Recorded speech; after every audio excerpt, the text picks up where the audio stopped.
Good morning, good afternoon, good evening, and welcome back to the podcast, Evil Dungeon Master Universe Podcast. I am your host, Evil Dungeon Master Vince, and it's a new episode. Today is Thursday as I'm recording this. And I wanted to say thank you for all the feedback that I've gotten so far from the DM Will episode, where he sat down with me and we spoke for about a half hour about various topics that people ask questions about, and we had a good time. So will be probably doing a podcast with me eventually after I get back from GalaxyCon. We're going to discuss things. He's interested in podcasting again.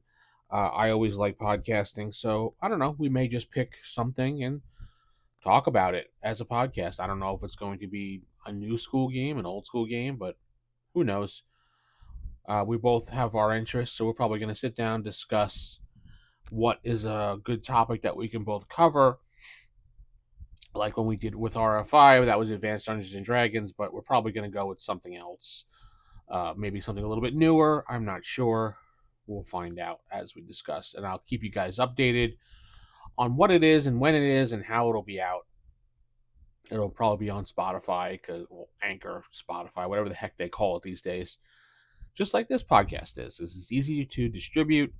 Don't have to pay anything, and it's free for now. So anyway, I got an email. If you want to email me, ask the DM at theevildm.com is my email address, or you can go to theevildm.com and you can sign up there for the email address, or just click out the form or click my email address there. And we can talk about what you want to talk about. So this person wrote into me named Marcus. I think I've read an email from Marcus, or I've spoken to Marcus. I recognize the email address. So welcome back, Marcus. He said he's been a dedicated follower of my podcasts in the past, such as RFI, and he really enjoyed the podcast and the insights that RFI gave for Advanced Dungeons and Dragons. He enjoyed the rotating cast that we had over the years with for different perspectives.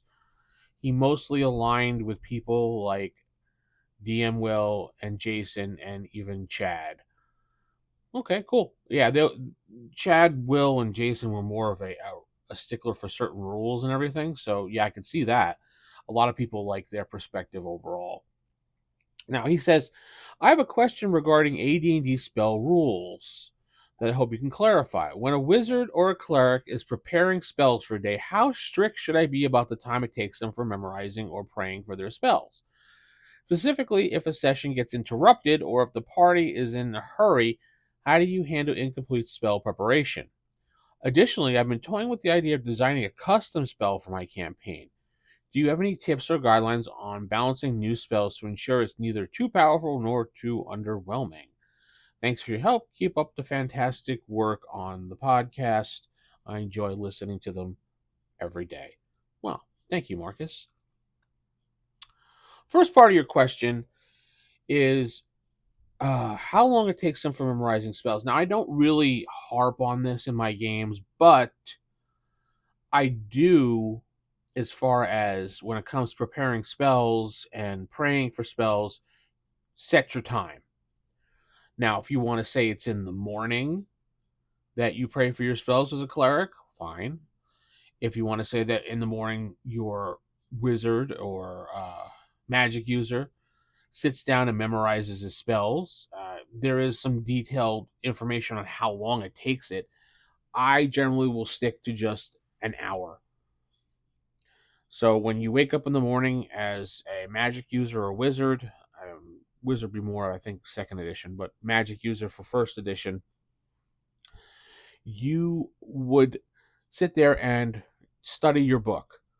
Now, what you could get away with as a DM, and it's a little bit risky for a player to try it, but you could say that if you're traveling and your group has a cart with a horse, and you're sitting in there while traveling, you could say your wizard is studying or preparing his spells for the day.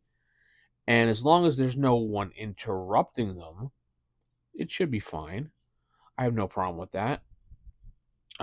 The preparation doesn't really need to be 100% focused. It just needs to be enough that you can sit down and read and memorize it.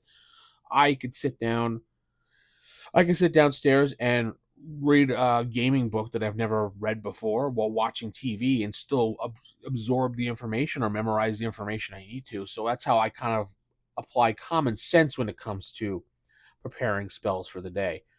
Now, clerics have a little bit more of an option. They can prepare their spells or pray for their spells depending on who their deity is, morning or evening. I've seen some of them say, I pray for my spells at night, and they usually take like a second or third watch so the moon is high in the sky, and they will pray for their spells for the next day and then have a little bit of a nap.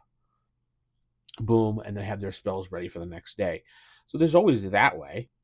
Most DMs will just hand wave the whole spell preparation prep thing as long as you tell me you're doing it and what time you're doing it, it should be fine. I don't think I've run into a DM that's really that um, particular about it and trying to screw up the whole process for the player because it's not really fair. But incomplete wise, now you asked about if he gets interrupted or the party's in a hurry. Well, the party's in a hurry, you're going to have to deal with that between the party members. That's something that you can deal with that way. But incomplete or interrupted, you can say, what you could do, let's say you decide it's an hour. Okay, we're going to just go with an hour for now. An hour, and obviously more spells take longer, and there are rules for how long each spell is if you really, really want to get into it. But let's just say it takes an hour for you to quickly memorize spells that you're used to casting most of the time, and they're lower levels.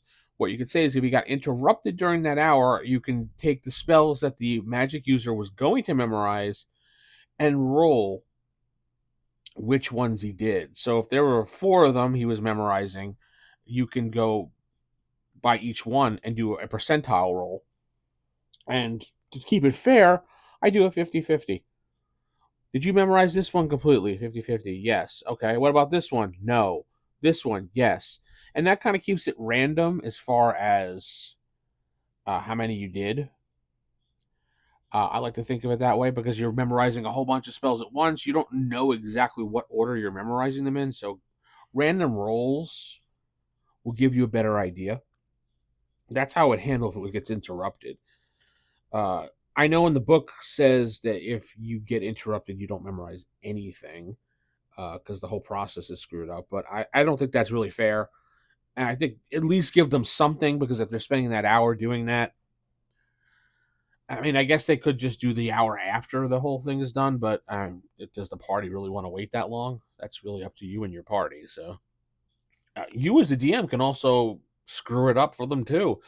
As far as you got interrupted, and then what you could do is so when the player is like, well, did my guy or gal, did they complete spell preparation? It was interrupted. Sure, leave it at that. Yeah, you feel like you had a good grasp on everything and nothing, or just make a fake roll behind the screen and be like, yep, you memorized it. You did well. Let them think that, and then when it comes time to cast the spell, you can roll some more dice and be like, as you're casting the spell, your mind draws a blank and you can't remember some of the words. You can't remember which way to wave your hand, or you forgot a component, and then poof. Yeah, kind of mean, but that's what an evil dungeon master does. And I think it adds a little interest to the game as far as when it comes to those mechanics that you think you memorized it. You think you memorized it. You can even have them roll something and who cares what the DC is or whatever the target number is, just make it up. Oh yeah, you believe that you did a good job preparing and you should be fine. It kind of makes it a little bit more realistic as far as how a magic user would screw up, kind of like in movies. Oh crap, what did I do? Something like that. As far as designing a custom spell for a campaign, that one is a little bit tricky and sometimes a pain in the butt. I would first try to figure out what type of spell you want to make, see if there's something similar to the spell, and base it off of that. That's generally what I do when I make new spells up. I'll look at what's there, and I'll try to find something that's similar in its process. So, say I was going to take the fireball spell, and I was going to make it ice balls. So instead of it being a big ball of fire that blasts out, it is an ice ball that does freeze damage or does ice damage instead. So look at the fireball, look at how that's done, and turn it into like ice and make it cold damage as opposed to fire damage. And you know how cold will spread out and it could damage someone. And maybe even give it a little bit different type of damage, maybe less because it's a fireball and it doesn't really spread. But if it's on a fire creature and you're shooting the ice at it, maybe that will be different. But yeah, look at other spells and look at what they've done over the years, even newer editions. Sometimes you can look at those for inspiration as well and pull a spell back. There's unlimited resources there, and there's no wrong way to do the spell. And you're probably going to make up a spell along the way that's going to be like, ah, shit.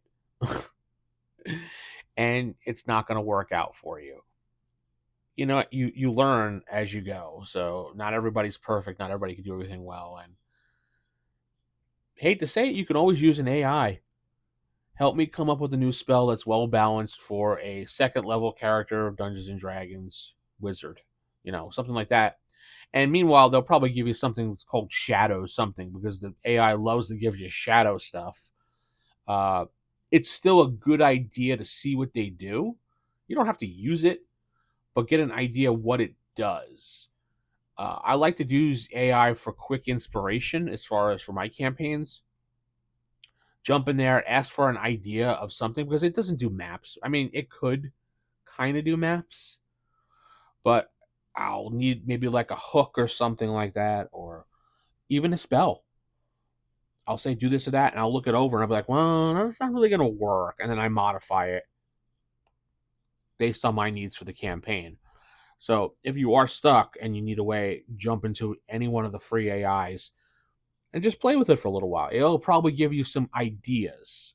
I would not take anything straight from it because they're absolutely not right half the time. So keep that in mind. Well, hopefully you've enjoyed this podcast today. Hopefully this advice has helped. I look forward to the next question that comes to me. I love answering questions. It helps feed the podcast. Go to theevildm.com, go click on email me, and you can fill out the form, or you can just email me with my email address because it's right there on top of the form. Or if you're on YouTube, you can leave a comment. Don't forget to subscribe to YouTube, follow, like, and you can also get early access to videos on this channel for 99 cents a month. Or here on Spotify, you can support me now as they've turned on listener support for this podcast, which was off because the podcast was dormant for a while, so I had to wait to turn it back on. And I guess prove that I'm an active podcast. So now that I've been active for over 2 months, they turned it back on for me, or let me qualify for it, as they say. So you can click there, and it's 99 cents too, just to support the podcast. It's up to you. With that said, I'm going to head out. Keep it original, keep it old school. Good night, and God bless everybody.